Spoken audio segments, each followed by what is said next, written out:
With all the big calls on all the big races, it's time for another What a Shout preview of Queen Mother Champion Chase Day. Happy St Patrick's Day to all our friends in Ireland as well. Thinking of those that can't make the annual pilgrimage.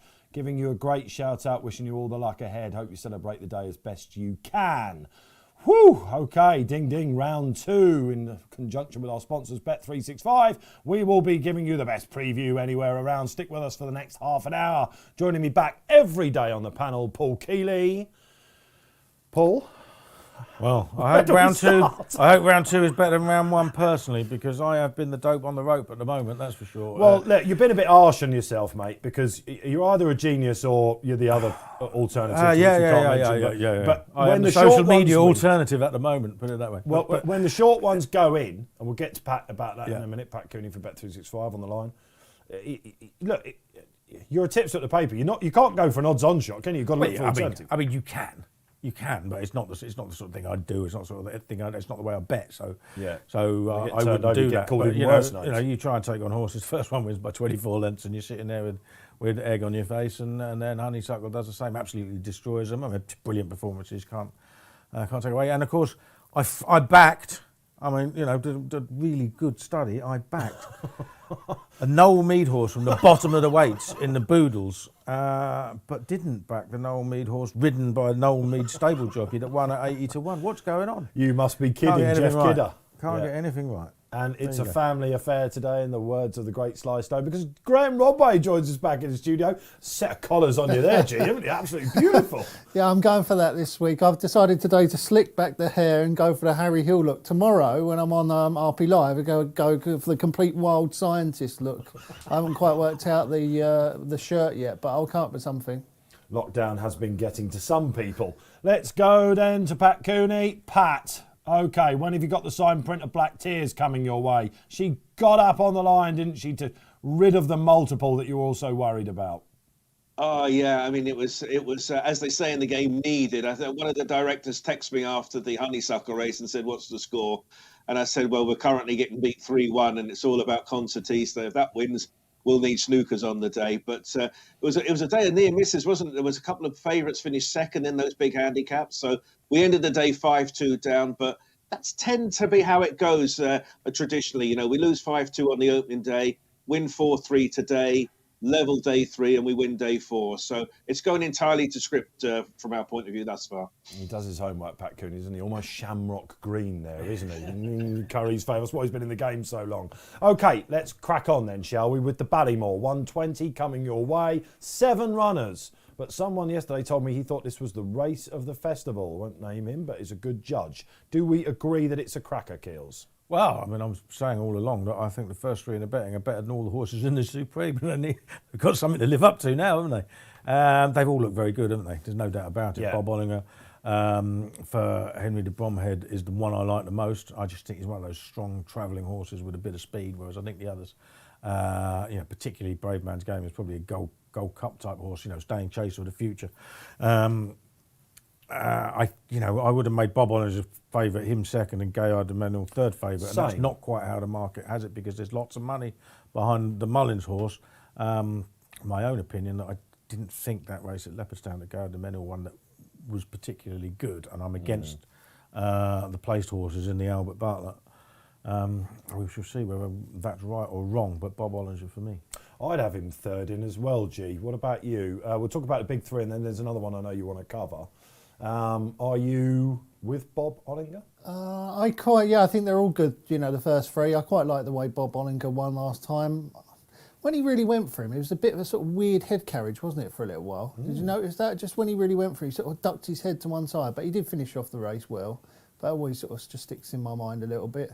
I wasn't majorly impressed with Gaillard du Menil, but you've got to respect him, obviously being a Mullins horse. And I love Brave Man's Game. I think he's a super jumper, and I think whatever happens, he'll give you a great run for your money, Brave Man's Game. He's going to be out there. He'll be pinging away in front. Whether something's got a bit too much speed for him, like Bob Ollinger, possibly. But I think they're all good horses, and Brave Man's Game will be my pick of the 3. It's drying all the time out there, isn't it? Quickening conditions all the way, Pat. Brave Man Game, he's going to be the one that we know, that penultimate Newbury form, absolutely skip off it. The other's got a bit to prove. Yet, he has been your weakest. Yeah, as things stand at the moment, he's definitely the best result for us of the three. I think if you asked me a fortnight ago who will win, who'll even be favourite, I would have said it's tough to call between all the front three in the market. But the drying ground, that probably brings more Bob Ollinger into it. Connections, remember, they were talking about Supreme at one stage for him, so they think he's speedy enough for two. Brave Man's Game, you've got that Paul Nicholls, the comment there comparing him to Dead Man as well. Maybe he'd be better over further. It's rare that Paul Nicholls has a runner in the Ballymore, so Brave Man's Game is clearly of interest. But the money horse this morning has been Gaillard de Mezin of Willie Mullins. And again, it's hard to get a proper handle on him. He wasn't super impressive last time, was he? But I think if you ask punters at the moment, which one would they rather back? Bob 7-4, Gaillard 15-8, Brave Man at 4. I think you'd have to be taking the 4 Brave Man's Game. But the market says the Mullins horse, as things stand, definitely the stronger of the big three, but there are a couple of other outsiders, I suppose, to give them their respect. Yeah, should we talk about them quickly? Bear Gillis, G? Yeah, there's been a bit of money for him this morning, and I just got a little weird feeling that he's going to run well. I know Jeremy Scott and Matt Griffiths, big combination Dashel Drasher, isn't it? They've had a good season, and they rate this horse quite highly. After he won at Exeter, they were very bullish about him and were pretty much saying he would go for this race straight away. He won a handicap that day. Considering it was a handicap. Hurdles out the way. 0 to 130. He the was running off Lingfield 130. form, though, before that is, have a look at it. It's sensational. Make you a believer or whatever was behind him. Red Rooster all the horses have come out and one of that. Keels, where do you sit with him? It's one of those you don't know, do you? But I mean, end of the day, it's sensational to a point, isn't it? I mean, it's still soft ground form, isn't it? So, I'd be a little worried. I mean, he can beat 10, 15 lengths and still run a PB, can't he? And he might be very, very good. We don't know, but he doesn't have the form of the others at the moment. Okay, there is the Ballymore. Swiftly, we must move on. Okay, coming up next your way, one of the hottest favourites of the week. Pat Cooney, let's go to you for the Brown Advisory. Yes, 11 to 4 on, and really, I just can't see him getting beat, really, as long as he puts in the clear round. Why won't he? How do you knock the horse at all? He's been over here, he's won, he stays, he jumps, looks a champion, moves like a champion, so he probably is a champion. So 11 to 4 on, of course, he's in all those heavyweight trebles that with Shiskin, etc., Envoy Allen and so forth. He looks the real deal. I'd expect him to win well, and he might even be favourite for the Gold Cup immediately after this race. But if he doesn't float your boat at 4 to 11, there's other markets. Betting one out is always an interest in this, because he just could be away and gone into the sunset, couldn't he? I think the big breakaway, he's popular at 9 to 4 without the favourite. And the Tizard horse had the runner-up yesterday to Shiskin, didn't they? And maybe the yard are coming back that little bit more, and he is a course and distance winner. Be a low-key betting race, this one, but take a look at the without the favourite market and see if you can spot some value. The big breakaway seems to be the one that most people are focusing in on at that one. Okay, Pat, thanks very much. Yeah, the without market, I must admit, I'll get this out of the way. I'm really keen on one. I think Elkat Dereer is booked at least for the silver spot. I think he can give Monkfish a race. Ascaria 10, the horse he toyed with last time at Naas, ran a massive race in the National Hunt Chase yesterday, and he's the one for me. Kills? Well, he is, he's the one I came down on, the one that finished second. I mean, let's face it, we all think Monkfish is going to win.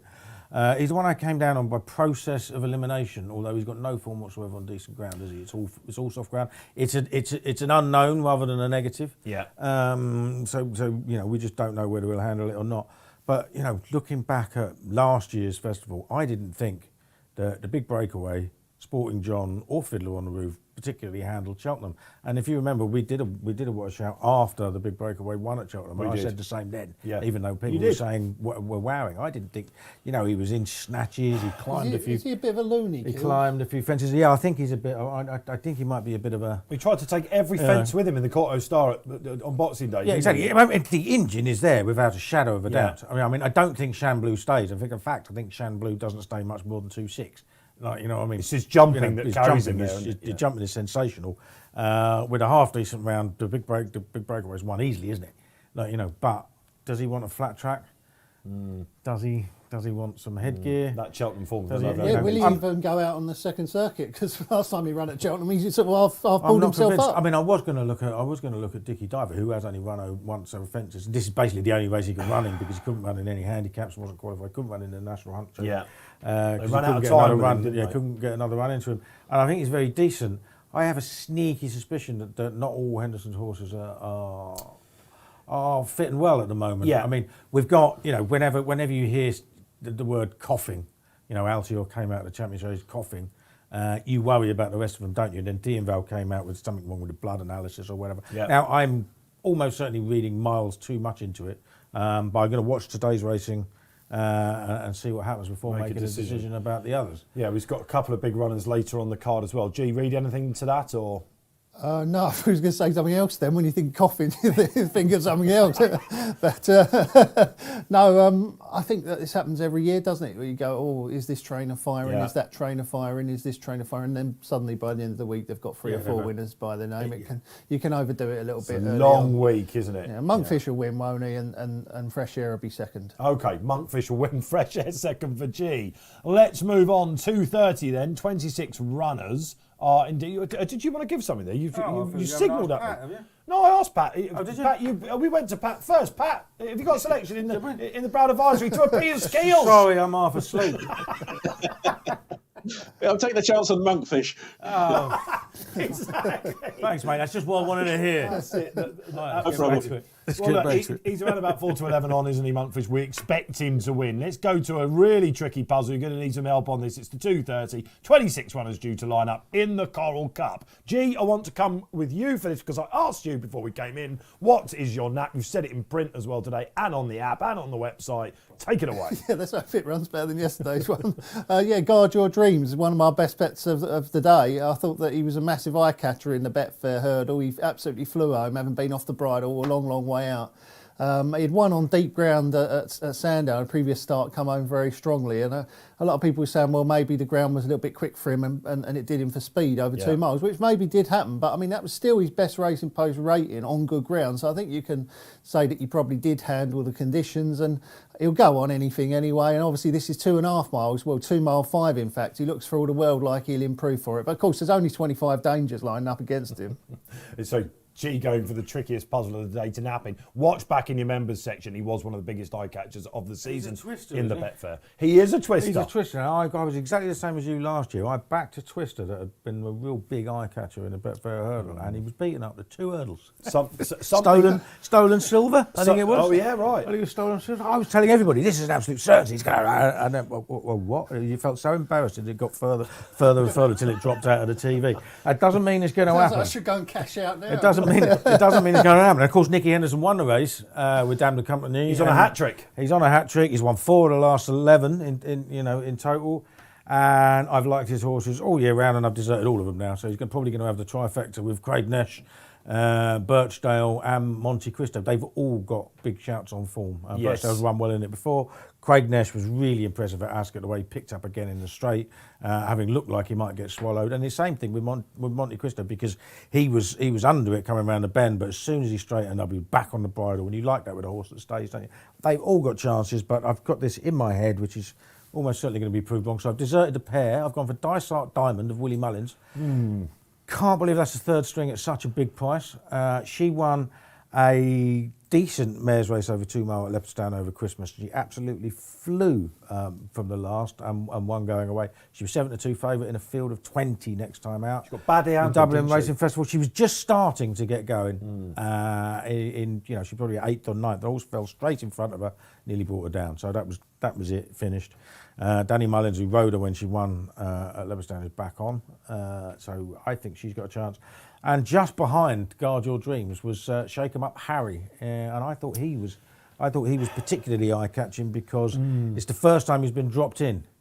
Most of the time he makes the running. Now he definitely stayed 2 mile 3 furlong at Haydock when he was 4th. Umbergado was 2nd in that race. That was a good run and from the front. But I just thought he shaped well, dropped in, and he is definitely bred to get the trip. Yes. And I just thought, it might be a reasonable price for Ben Paulin, who's had some, handicappers go well. Kildesart has gone close a couple of years, once not in a non-handicap. Willoughby Court, of course. Willoughby Court's won for him as well. And of course Le Broy as well has won a National Hunt.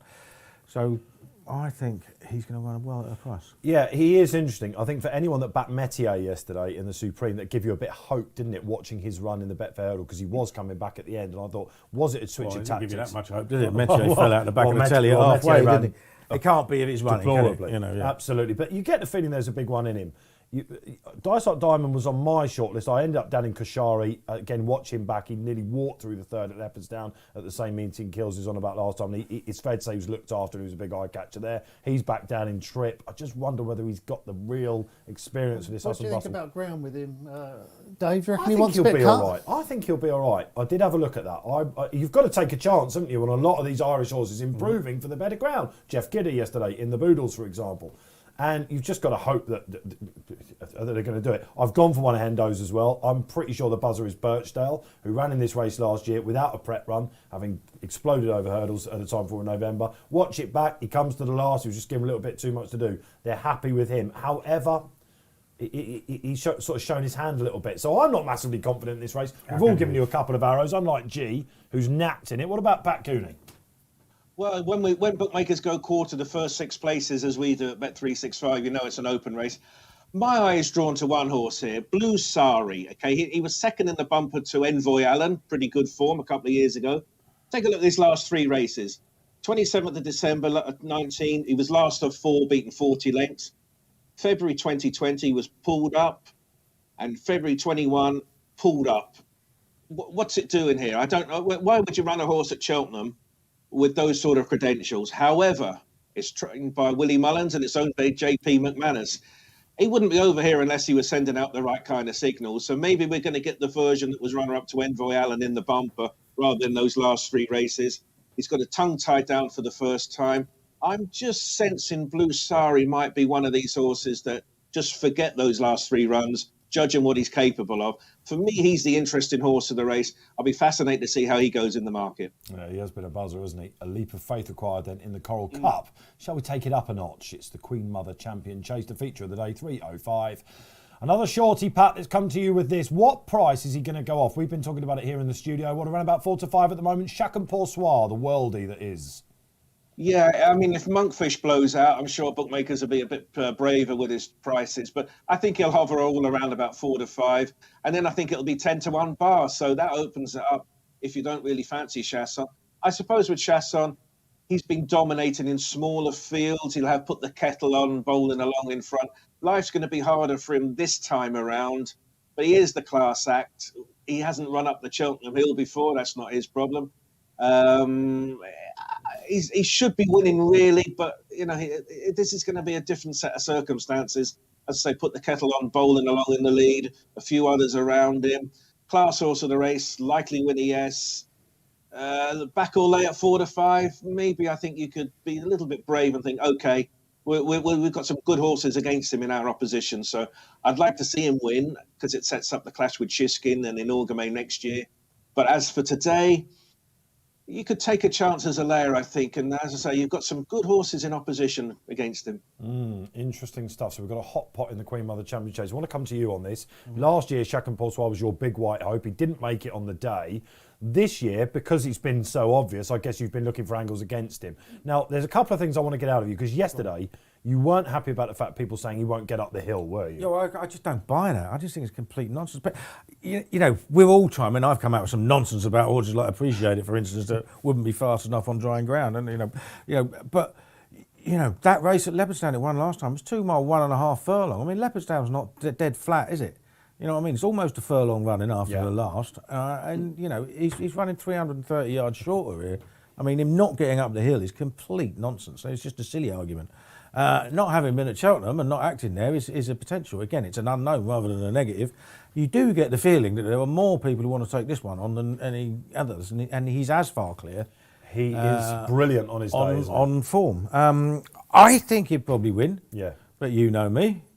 I've had a punt elsewhere. You're getting confident, aren't you, in this race about alternatives? I'm getting confident of a horse that is going to run well because the ground has come in his favour. Now, I was devastated when, and I'm sure Harry Whittington was, when Cheltenham had 12 mils of rain on Sunday because they said the ground was soft. But then the Champion Hurdle was run 12, 13 seconds faster than last year's. The Arkle was 15 seconds faster than last year's.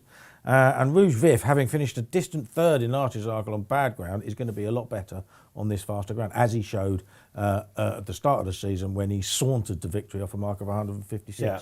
He's still got a bit to find with plenty of others in the race, but it's his conditions, and he's yet to be able to show in the top race what he can do. he did absolutely bash Newby Negra at Warwick. Yeah. Which you would say was Newby Negra's sort of course, wouldn't he? Really sharp 2-mile in the Kingmaker. Absolutely slaughtered him.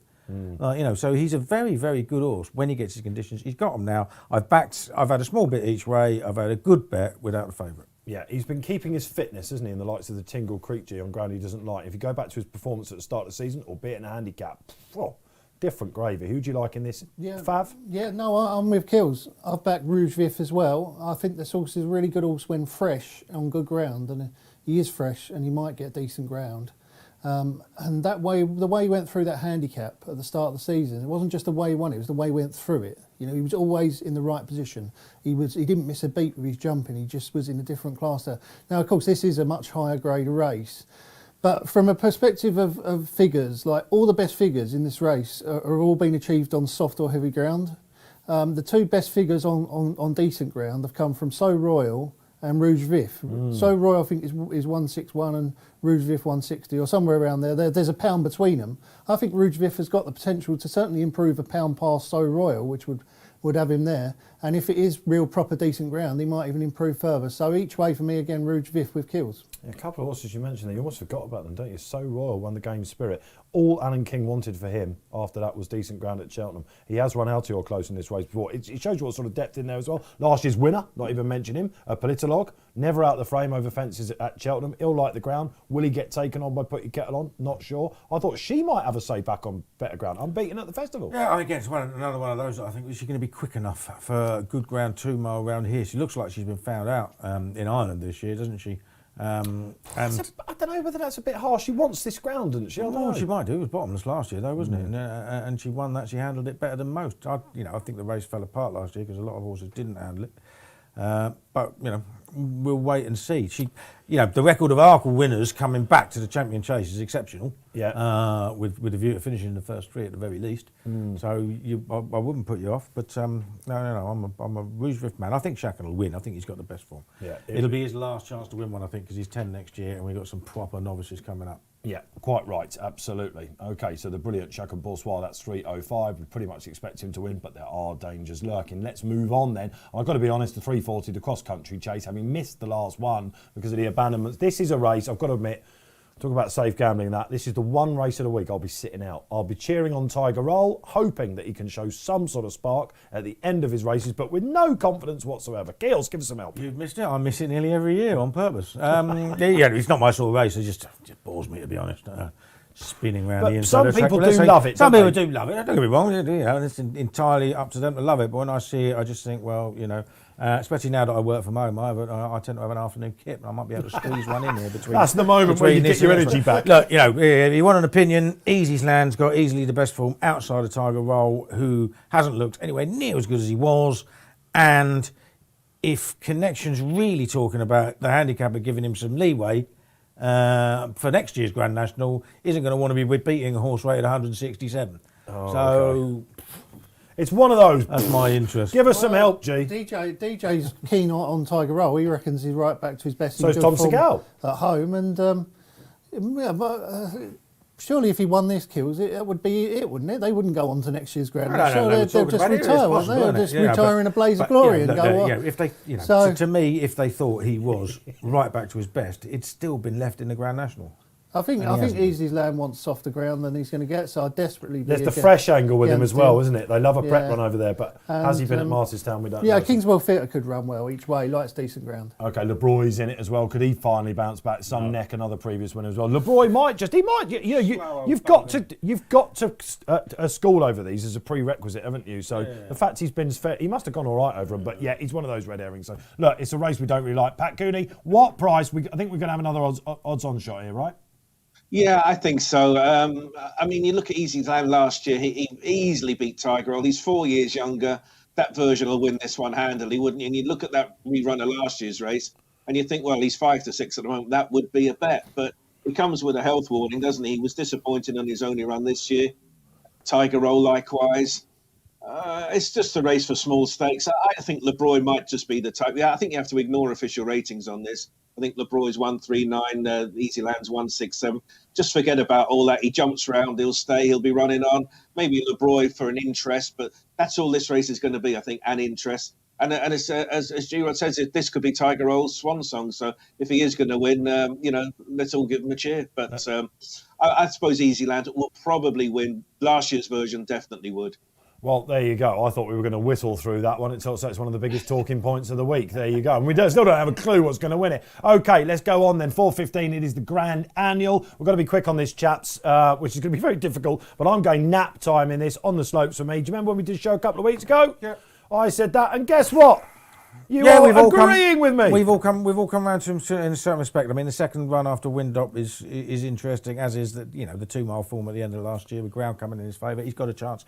I've also gone Chosen Mate, who absolutely hacked up in the race last year. Is £9 higher, having shown nothing but just cantered to a race that he was never going to stay in last time, and has a £7 claimer on that is being really drilled by connections. He's had 33 rides in March, which is more than all but 3 jockeys in the top 20 in the Irish jockeys table, and more than nearly all the British jockeys, bar the 3 fighting out the title.